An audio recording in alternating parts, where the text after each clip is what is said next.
So this is really significant in terms of how far it goes back.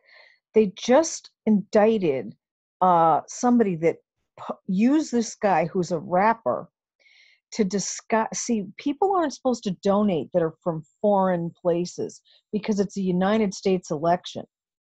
So what they did is a really rich person donated money to this guy who put it into Obama's administration to give Obama a second term.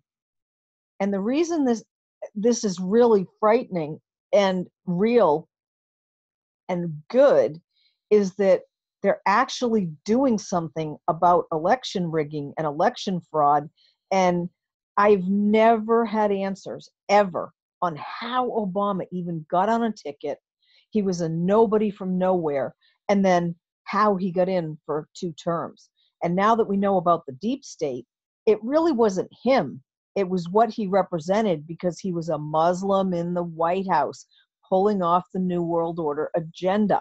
So for them to give consequences to anybody that helped rig the election to see that he ran is unbelievable. And also try to remember, in the beginning, he was up against Hillary, who was supposed to win. So I still, in all these years on here, haven't been able to figure out how he beat her. And it is that she's very unpopular and she really had a bitchy way about her and a brutal presence.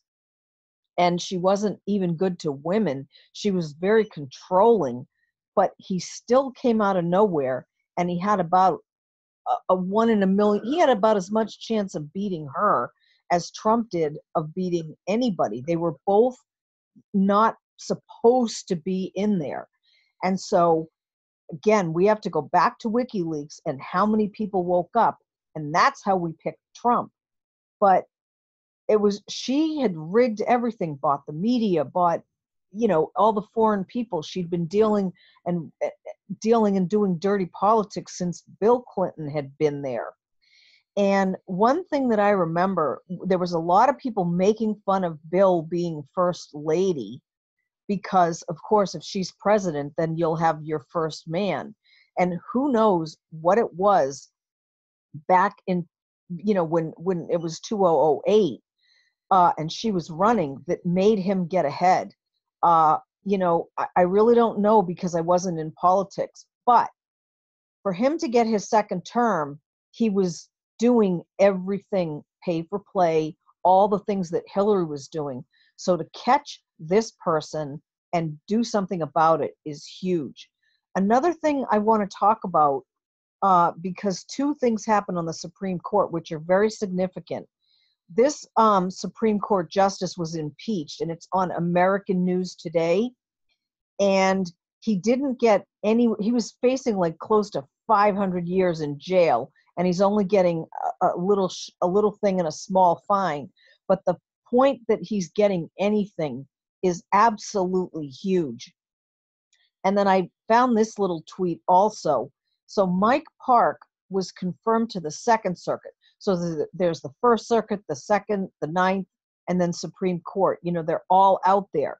So they confirmed a Second Circuit judge, which will soon flip. An Obama judge will assume senior status, semi-retirement, at the end of June. And by the end of the year, it'll be a 7-6 GOP majority in the court. So it's true, taking back one seat at a time.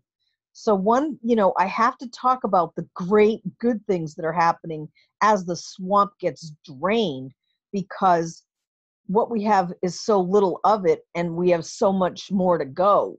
And so it's really important when we understand the significance of this.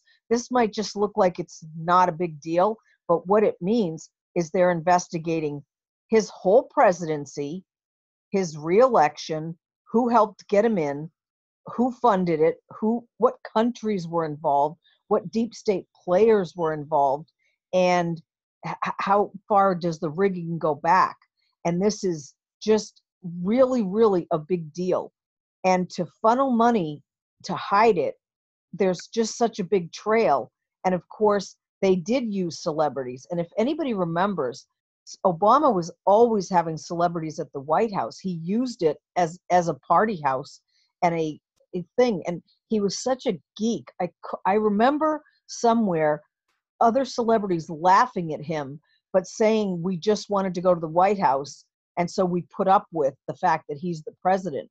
So he had a fake popularity because he just was the representative of the Democratic Party and the pedophile agenda. So if you replaced him with anybody that was in there, they don't care who it is. They just care that it allows for what they want to do. That's all crimes and sick and demonic and satanic. And it could be anybody that's in this position. So he really wasn't, he's giving himself fake fame. And all I can remember, even in a blue state in Massachusetts, people hated that he won.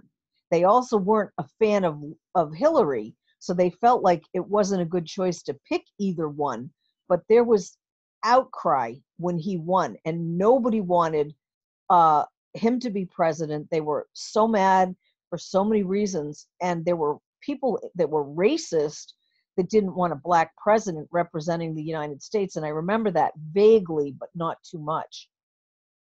But anyway, now they've opened the can of worms of going back to Obama, and it looks to me like what they're doing is trying to help set up the reason to take away his presidency. I could be wrong, but you have the fake birth certificate, you have all the things he's involved in.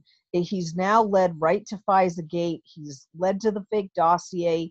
It's coming up unraveled, and for them to put in somebody, arrest somebody and indict somebody for money into his campaign means that they're doing something to dismantle everything about his legacy, because this isn't a small thing, this is big. And I thought in the beginning they were doing it backwards. I'm like, why are you going to Obama when we need to fix Trump? And then I finally thought it through, and I'm like, they're undoing his fake legacy.